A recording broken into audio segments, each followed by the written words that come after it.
What no one tells you about buying a house. Ted is here. Let's begin. This is Debt Free in 30. Here's your host, Doug Hoyes.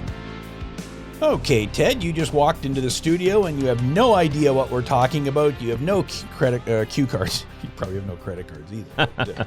no cue cards either. So the topic is, well, you just heard it. You heard the intro. You and I meet with lots of people every week, and when we ask them their budget, every single person knows exactly what they pay for rent or on their mortgage, because it's the exact same number, first of every month. Really easy. And it's probably the biggest payment they make every month. Also a big number. What gets people, of course, is the unexpected expenses, and if you own a house, they can be huge. Right. So today we're going to talk about the unexpected costs of home ownership. And this is an important discussion because if you don't own a home, your friends and your family are always saying, oh, you got to buy a house, you got to buy a house, you got to buy a house, right? It's the investment that you can't lose on. Right. Except people do. Exactly, which is what we're going to talk about today. And of course, what they say is, well, you're paying someone else's mortgage. Right. You should buy a house because then you're doing it yourself. So I did some show prep, about 45 seconds worth. Here's what I found. I went and picked a condo building in Toronto, big, huge building. Okay. So I could get some data. I could buy a condo there for $820,000. This is a, one bedroom, nothing fancy. If I put 10% down, 4.79% fixed mortgage, my payment would be $4,335 a month. Such a deal you're going to make. It's a deal. Now, if I put 20% down, same 4.79% fixed, I'm only paying $3,849 a month. Now, of course, that meant I had a $164,000 down payment, but I don't have to pay the CMHC insurance. Plus, in addition to that, my maintenance fees, according to the listing I looked at, $400 a month. That seems low to me, but maybe. Plus $2,800 in property taxes a year. To rent that same equivalent unit, $2,600 to $2,700 a month. Right. So why would you ever buy it?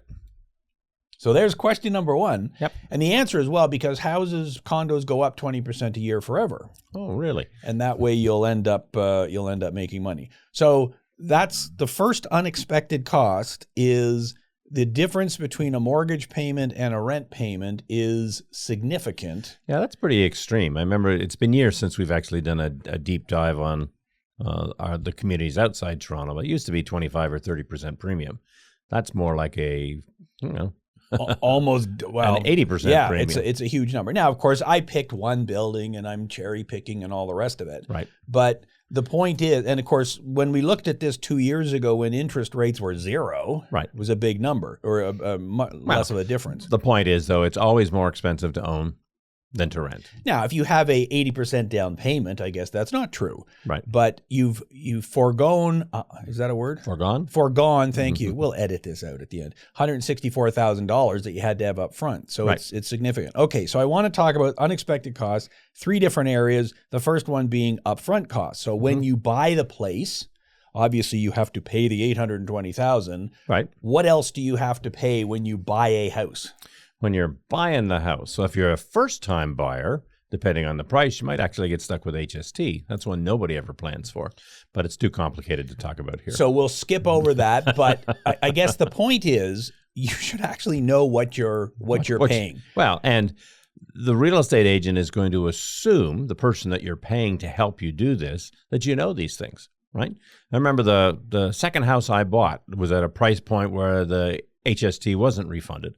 And on the closing, it was suddenly I had to come up with another $55,000 because, hey, you got to pay the HST. What the hell is this from? And this would have been a new build or something, probably. And it was a new build, and it was years ago. So closing costs is what you're talking about. Right. Maybe there's a home inspection you're going to do. And there probably is. If you're a prudent buyer, you're going to have somebody look at it that's competent to say, are the mechanicals good? Is the roof good? Am I worried about water in the basement? All those things that you may not be experienced enough to know what to ask. And there could also be lawyers' fees. Probably will be. Because you're going to have a lawyer to, review all of those exact same things. Yep. Okay, so those are the upfront costs. Now, the more common one, of course, is maintenance costs. Right, and maintenance can be a real killer if you're unlucky.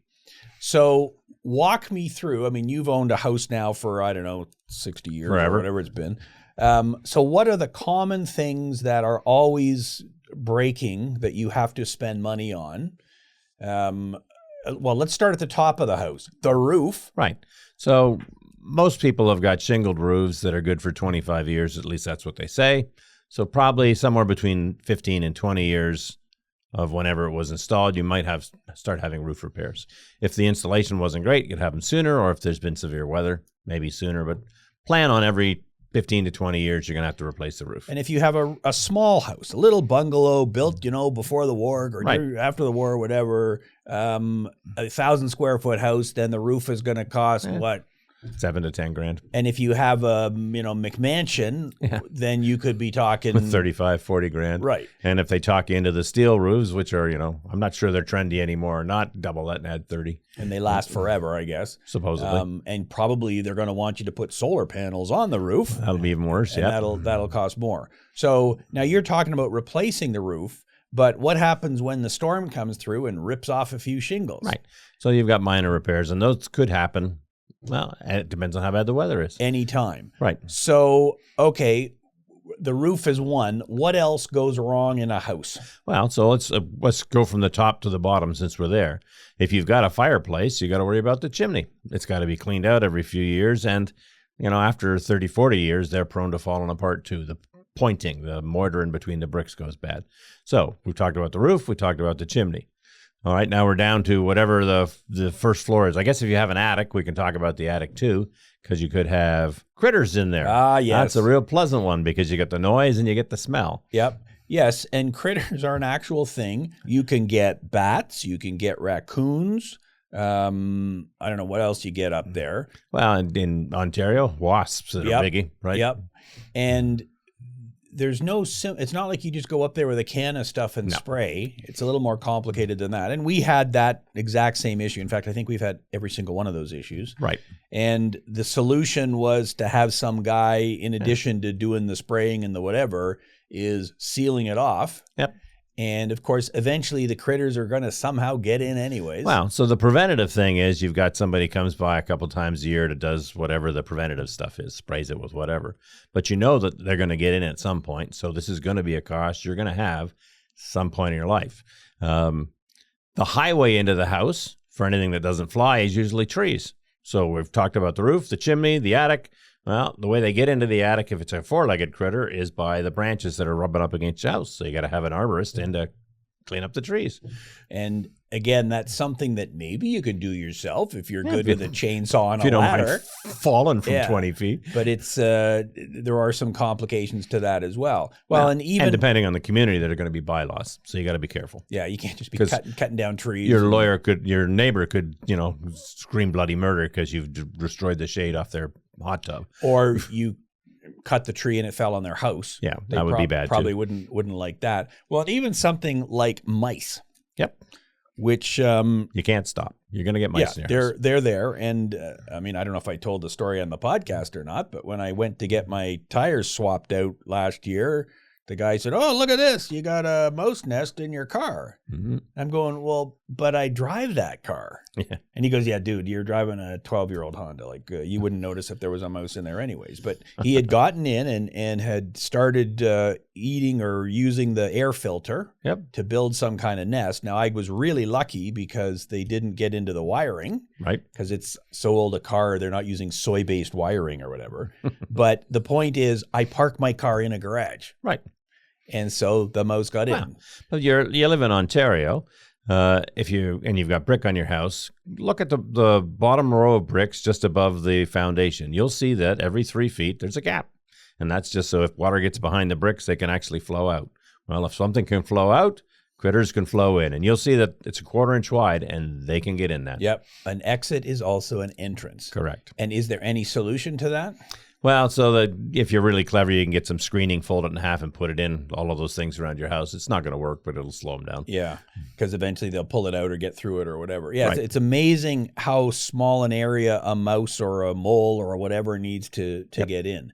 So, okay, and those are preventative things until they get in and start doing significant damage. So you're probably going to want to paint at some point in your home ownership. You're going to want new flooring or carpets, is the most common in houses built in the 70s and 80s anyway. Furniture, It's going to wear out, or you're going to need to upgrade as your kids get older. Appliances are always a biggie. Used to be you could count on an appliance lasting for 20 years. I think now you can count on 5 to 7 years. So it's just crap. Well, and the problem with appliances, it's a computer chip now. Right. It's not something that you could fix even if you wanted to. It's not that the compressor's going, which used to be the problem years ago.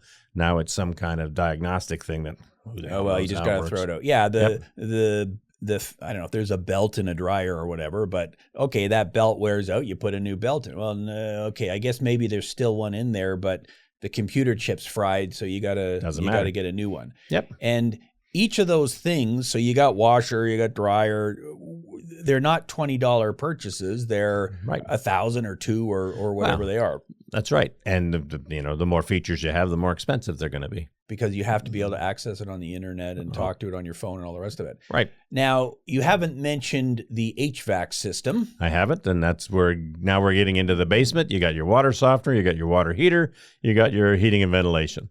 So the water softener, I mean, they need to be recharged every 5 to 7 years. Most people just replace them. The water heater, well, if you're in Ontario and you haven't got a water softener, you're probably renting your water heater, and every 5 years it should go because it's clogged up because of our hard water. Well, let's talk about that then. So this morning, this exact morning that we're recording this show, I went downstairs and I pulled the top off my water softener to make sure there's salt in it. And it hadn't moved. No, there was salt in it, so I was good because I just filled it up a month or two earlier.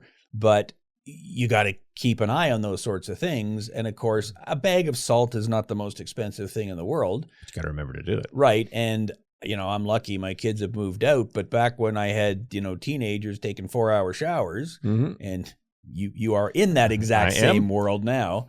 You're probably replacing the salt every 15 days or something. We go through 7 bags in 7 weeks. A bag a week. Yep. Wow. And today they are replacing my 15-year-old water softener. So thanks for bringing this up. There you go. And they're not cheap, by the way. Yeah, and this is the point. Now, okay, if you have to do it once every 15 years, maybe it's not the end of the world. Right. But I don't know what they cost, $500, $1,000, $2,000, $10,000, whatever it is. That's an unpleasant number. Yeah, it ain't cheap. So you've got the ongoing cost of dumping the salt into it, which isn't the biggest thing in the world, but then you've got the replacement. Okay, so then the hot water heater, so there's 2 different models. You rent it. Right. Or you buy it, and if you rent it, you're paying forever. Yeah, but if you rent it and it's getting clogged up because of your hard water, you just call them and they bring another one. And now you really should do that at most every 5 years. If you buy the darn thing, you're going to have the same issue. It's 5 years, you got to have it tested and figure out the efficiency is reduced so much now that you need to replace it. Yep. It's just a cost of living there. Or you get the instant on kind, which doesn't have a tank, but they cost more money. So. And obviously there's the cost to operate it too, because the whole point of a tank is it keeps the water warm so that when you need it, it's on there. Demand. Yep. So then talk to me about furnaces and air conditioning then. Oh, so this is fun stuff. And they always break either, and the furnace breaks in the winter, the air conditioning breaks in the summer, which makes sense because that's when you're using the damn things. But they are going to wear out. That's the nature of the machine. And when they do wear out, it's a big ticket item.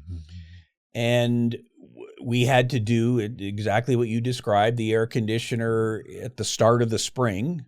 I guess I can't remember when it was, late April, early May or something. The first time you turn it on just to see if it's working. Oh, it's not working. Yep. And so the guy comes over and says, well, we can shoot it full of that chemical stuff, but if it's got like some little leak in it, then that's not going to do any good. And it's like you say, it's 15 years old or whatever. So, okay, time to replace it.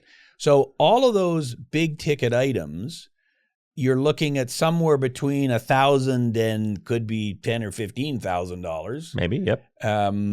Obviously, the appliance, and we've ignored all the other appliances like your stove, your fridge, your microwave. And the microwave's the one that's going to go the most frequently, probably. Fridge would be second. Right, and a microwave is not the biggest ticket item there is. Although we've got the microwave that sits on top of the stove. Yeah, with the vent in it and everything. With the vent in and everything. Yep.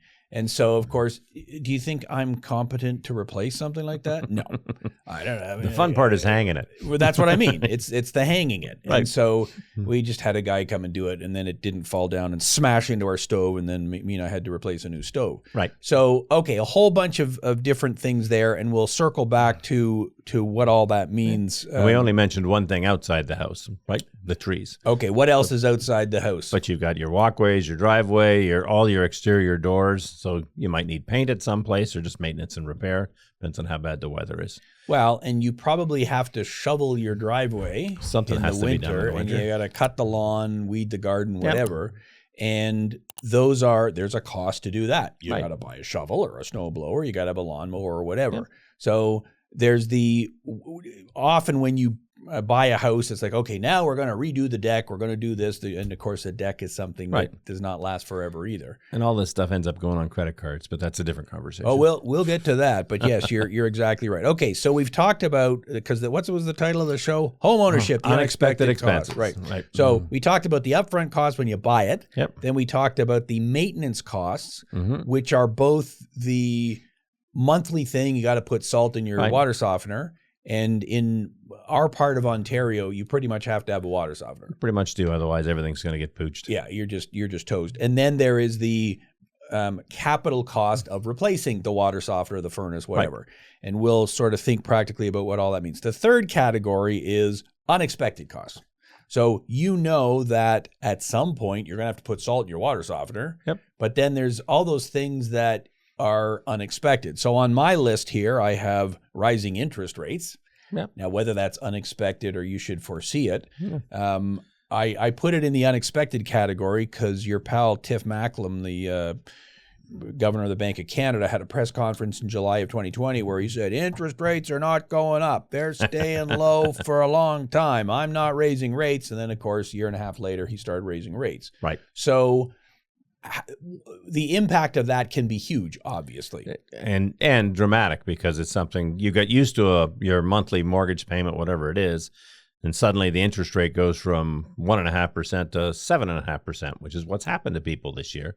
Your payments are going to double, and it's all interest, so you're not even paying down the principal. It's just money that's got to come from somewhere. Right, and obviously it depends. Do you have a home equity line of credit where you're paying interest only? Yep. In which case, if the interest rate doubles, your payment doubles. That's exactly how math works. Yep. If you've got a 5-year mortgage, okay, well, if you renewed it 3 years ago, then I guess nothing has changed. You got 2 more years to anticipate and guess what's going to happen when it's due for renewal. Right, and you should be anticipating that. The other, unexpected things would be things like job loss or illness. I need to move because I don't know, something's happened, and I can't stand that miserable person that right, lives with me. That would, the next door neighbor, who's always doing those crazy things or whatever, or my kid is going to a different school and we got to move or whatever. I was suggesting divorce. But there you go. So, well, then I guess you're both moving. Because there's a lot of that. Well, yeah, that is a valid point. Yep. And I mean, I can't remember what the stats are with our clients, but it's a significant portion have gone through a separation or divorce. And at that point, one of you is moving, maybe both of you. Right. And so all those costs we just talked about, get repeated. And it's which isn't good. Okay, so let's do the practical advice section and wrap this up then. So we got all these potential costs, and you just, without any notes, you just listed off, I don't know, a dozen or two of them.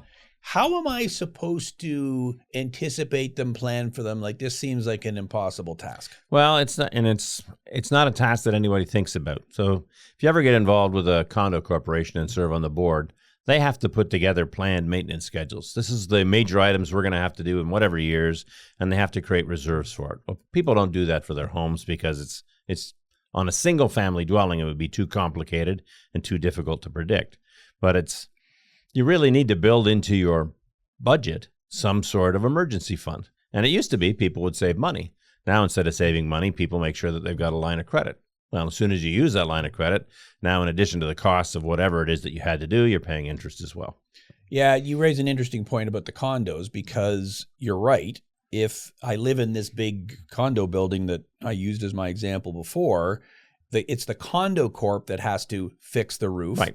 Fix the elevator, fix the parking garage, whatever. And so you're right. They do the math and go, okay, well, the elevators are going to need major repairs every 10 years. It costs this much. So we gotta break it all down.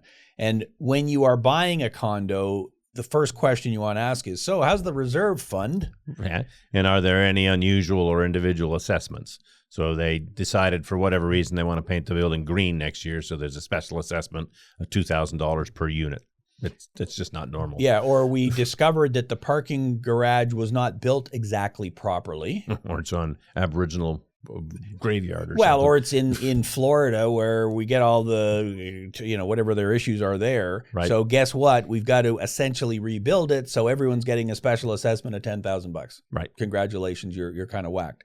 Okay, so here's my thought based on what you're telling me. You tell me if this is crazy or not. So I get a piece of paper, or if I'm sophisticated, a spreadsheet, and I make a list of all those things you just mentioned. I start at the top of the house and I go, okay, I got a roof. Yep. We didn't mention windows, but I guess they don't last forever. Yeah. I've got my, my HVAC, I got my water softener, I got my landscape, I got all these different things. Here's what they would cost to replace. Here's the lifespan. I'm going to take a wild guess and say how much longer they're going to last. Right. Therefore, I need this much money in this period of time, and therefore that's how much I need to save. Is that how you do it, or is there some other way to do it? So there might be one person out of every 100 that would do that. I'm thinking 1 out of 1,000, but okay. Yes. More realistically, it's okay. If you've been in the house for a year, look back over the last year, what did I have to spend on all of these things that I really didn't plan for? And you'll probably find out that in an average month, it's $400 or $500, whatever the number is. And so going forward, build into your budget, okay, I know I'm going to have maintenance costs of this. And if you don't actually have to pay it, have a separate account that you can put that maintenance money in so you don't get schmucked. So people aren't going to do this either, but that's the... No, and what the whole point of this broadcast today is just to make people aware of all the things that can happen, right? So that you can decide, you know what, maybe I'll stay renting for a bit longer. I mean, I guess if you're renting a condo, living in a condo, buying a condo, the furnace isn't going to go if it's part of the, I mean, maybe you do have an individual unit in your... No, you might have baseboards, which might go. More likely they've got a boiler or some sophisticated system in the basement that's going to be part of your monthly common area costs. Although there are condos that have an individual, air conditioning or heating unit. If the roof goes, that's not your specific responsibility. Right. Usually with a condo corp, anything that's external to your unit is responsibility of the corporation. Anything internal is yours. Right. So, okay. So where are we at? Well, so in my world then, and what you're saying is it's completely unrealistic, and I agree with you. It's just not going to happen. Well, particularly if you've already got debt for anything else, if you got school-age kids, how do you set aside $500 every month for projected maintenance in the future if you're carrying debt on credit cards or your kids are in 3 different kinds of activities, your car needs repairs? I mean, all this stuff just comes at you all the time. Right. So really all you can do is think about the worst case scenario. So I've got my monthly maintenance costs, which are the same, they're not the same every month, but if I take last year. But you can guesstimate. I can guesstimate. It's the capital costs that to me are the bigger thing. Right. And that's where you got to say, well, if my monthly maintenance costs are $500, maybe I need to be putting aside another $500 for all that other stuff. Right. Or you got to say, okay, I've got a car payment. A car will be paid off in 3 years. Then I should be planning on the next major purchase is going to be a new furnace for the house. All right. So I can't get a second car. When I finish the car, I'm going to be paying for the furnace for 3 or 4 years, or whatever it is. Yep. So I guess, take your best shot at it is all you can do. Or sell the house before any of this has to be done. Yes. Buy a new house and keep moving. But the cost can be big. That's the whole point. And it's not could be, they will be. I mean, we used to joke that when we were talking to people, there's something that comes up every December you can plan for. It's Christmas. You know it's coming. Mm-hmm. Well, we don't know when you're going to have to fix your roof or buy a new washer and dryer, but you're going to have to. It's going to happen.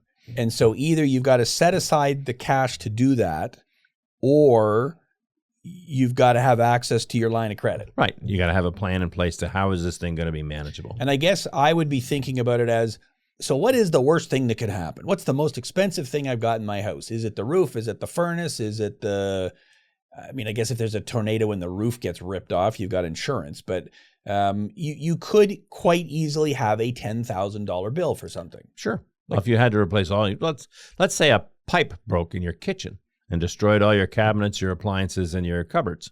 All right, well, that would be a very expensive repair. That's now, a lot more than 10,000. your insurance might cover parts of that, right? So I guess maybe that's the way you got to think about it. Okay, worst case scenario, I might have, not worst case, but not inconceivable that I might have to come up with $10,000. Right. How am I going to do that? Where's it going to come from? Where's it going to come from? And so either I want to be tucking the money away or I want to have access to a line of credit. And if you were tucking the money away, are you sticking it in a TFSA? What are you doing with it?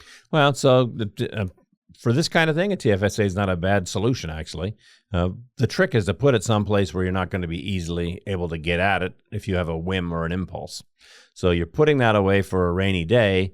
Well, you decide I'd rather take a vacation this year. Oh, I got 10 grand in my maintenance fund. I'll just take 5 grand out and I'll go to Florida or whatever. That's counterproductive. So you don't want it to be so easy to access that you can grab it whenever you want it. Right. And that becomes the trick, I guess, that it's got to be. That's what we're talking about. Yeah, it's got to be accessible, but not too accessible. That's why I like a TFSA. It's not on your debit card. Yep. You can't just spend it immediately. But okay, so I should buy a house or not? I still think buying a house is not a mistake. I mean, you just have to be careful how you do it. That's all. I mean, I know we disagree on this. You tend to think that renting is probably the safer way to go. But I don't know what my opinion is. It changes every podcast because we got to get more viewers and sponsors and everything. Right. But if I think at the start, you got to crunch the numbers. Right. So if you're buying a condo or a house with 5% down, you're paying a big premium on the mortgage because you got the CMHC insurance, and then you have no room for any problems. Right. And your monthly payment is going to be larger because there's more of the debt, more of the house you're financing. So there's more interest you're going to pay. Right. So you're kind of pooching yourself. But I also understand that over a 20-year period, real estate prices notionally go up, right? Because we have inflation and that inflates asset bubbles. So now, are they going to go up over the next 6 months? I have no idea. What about the next year? I don't know. The next 5 years? I don't know. Probably, but I don't know. Where are you living? Are you living up in northern Alberta where they got all sorts of issues, or are you living in downtown Toronto? Or I don't know. It all depends. I think what you have to do is stress test it either way. Mm-hmm. So the bigger the down payment, the better. And if you're going to be living in the house for 5 or 10 years, well, it'll probably all work out. Right. But you want to at least take a guess as to what those potential unexpected expenses can be. And, good luck to you, I think would be my answer. So, yeah, it's a challenging time to be starting out. Yeah. Hopefully, if you're 30 years old, your parents are rich and are giving you the down payment, because I don't know how else you can do it. We can make that a business plan for people. Yeah, I just don't know how to do it. So, Okay, so there you go. That's our rambling thoughts on home ownership, the unexpected expenses. I think our basic point is you got to try to anticipate all the things that could happen. And one way to do that would be talk to somebody who owns a house. Right. Talk to your parents, talk to your brother, whatever. Okay, what has happened, so that you can at least see. So before you rush out and buy that house, you say, well, you know what? I really need to have an extra X number of dollars. Yeah. At the very least, plan out, this is my mortgage payment, this is my property taxes, this is what the utilities are going to be based on what the previous owners had for the last year. And you can ask the previous owner what kind of maintenance costs have you had in the last year. They'll probably tell you because they want to sell the house. Well, and if the house is anything older than a day old, then something's going to need to be replaced. Right. And if you're buying a 50-year-old house, well, probably a lot of stuff is going to more have to be things are going to need to be replaced. So, okay, maybe that's reflected in the price of the house, but I think we all